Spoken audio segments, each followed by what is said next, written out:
Burnout ka na ba? So lahat tayo dumadaan ng burnout or yung pakiramdam na pagod ka na, parang ayaw mo na kasi pakiramdam mo walang nangyari sa mga ginagawa mo. Nakikita nung muna parang walang grow sa mga taong tinutulungan at tinuturuan mo. So, medyo mapapagod ka talaga. So, paano ba solusyonan yung ganong pakiramdam? Okay, so, ako dumaan ako sa ganyan. Sobrang burnout, pagod na pagod, or parang iniisip ko parang wala nang mangyari sa mga ginagawa ko. So, parang dumating sa point na parang gusto ko nang tumigil, gusto ko nang sumuko. Okay, so, ang ginagawa ko, medyo nanahimik, pahinga, then isip, then more on focus na lang ako sa sarili ko. Nag-exercise ako, sinikap kong maging healthy.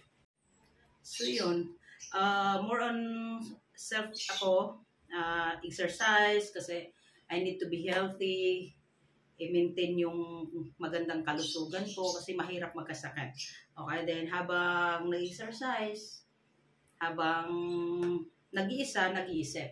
Okay, so ang ginagawa ko pag burnout ako, humahanap ako ng mga isang bagay na kung saan magpukaw ng fire ko, magpapakilig sa akin, magiging excite ako ulit sa pagising ko.